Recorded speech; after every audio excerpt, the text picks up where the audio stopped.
I just finished my Saturday morning class at my jiu-jitsu gym, and I actually went to lunch with a friend at the Coffee Deli in Savannah after training. My 8-year-old was with us. It was an awesome day to spend training. We did a couple of different things. We were working in half guard and moving the person, extending ourselves to get out of being crushed, basically. And then my coach, Z, showed me some things that I can work on that are more pregnancy friendly. My belly is getting bigger. You could see it as I was getting ready, as I approached 27 weeks. So it's not as easy. Rolling is not as easy. And there's some things that I avoid, anything from basically here down. But there's still a lot that I can do. My coach showed me things that I actually could work on that would help my speed, that would help my movement, and it's a lot of solo drilling or guard passing. One of the reasons I wanted to make this video, why I believe moms should train something difficult. I do believe that moms should give it a try. This September is my 3rd year training. There's a lot of contact. I'm learning some leg lock stuff with my husband when I can make it to that class. And our new gym in Savannah is absolutely amazing. The coaching is excellent. The technique is definitely what my husband and I were looking for when we were looking for a new gym for our move. I do think that it's a sport that can benefit you. It is extremely challenging, and I don't know if it gets easier. I think you just start to understand concepts and sequences as you go along in the journey, because when you start, it's just like, oh my gosh, what am I doing? But it is very difficult. What it does for me as a mom of almost 5 is my mind is not on anything else. Once I walk onto the mat, when you're doing something really difficult as a mom that does not pertain to your household, your duties, your children, and it has to pertain to your body, keeping yourself safe, keeping the proper distance, trying to get out of a really bad position, trying to breathe again, and just learning that you can get to a better place. It might not be the best position. So it really correlates to being a mom. There's the meltdowns, the late nights, the constant need on you for something. And if you do something challenging and really difficult, it kind of makes life things not seem that hard. If you're training, for example, just because I am doing this video and my sport of choice is jiu-jitsu, because I am unfortunately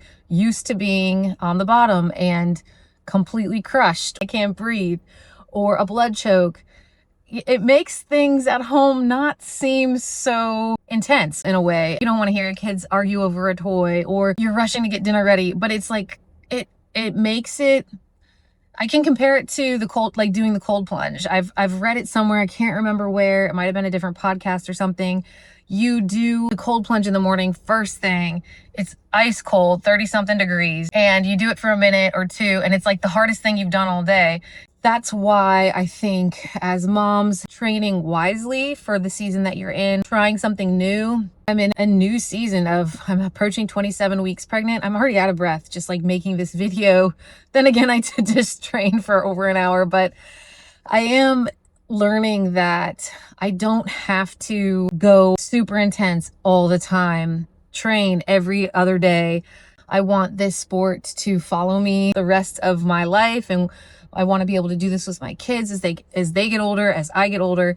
And so in certain seasons, maybe you're only training once or twice a week. That's where I'm at right now, but it is still challenging and it takes my mind somewhere else. Like I said, I walk out onto the mat, I listen to the instruction. Sometimes I understand it. Sometimes I'm like, what did he just show? Can you run through that with me slowly? I'll ask my partner to do it slower, so I understand the concept of what we're trying to do or what position we're trying to accomplish or where we're trying to go.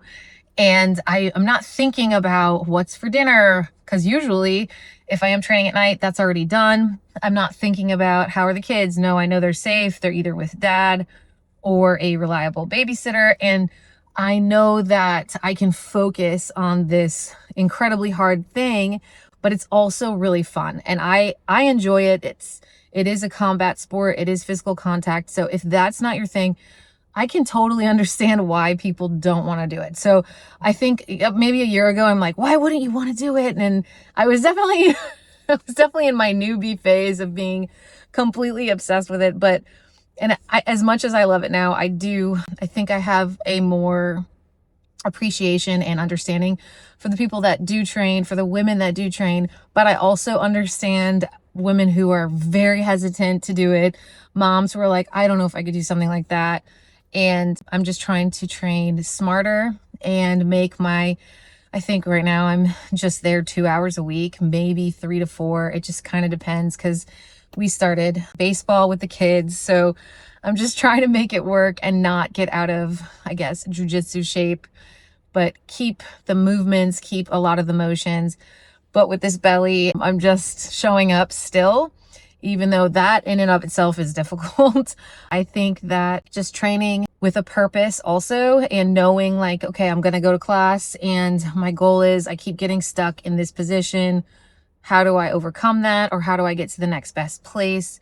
And not thinking about homekeeping stuff, kids stuff. It's something that I do for me and for my own physical fitness. And honestly, it's not just physical fitness, it's definitely emotional and mental.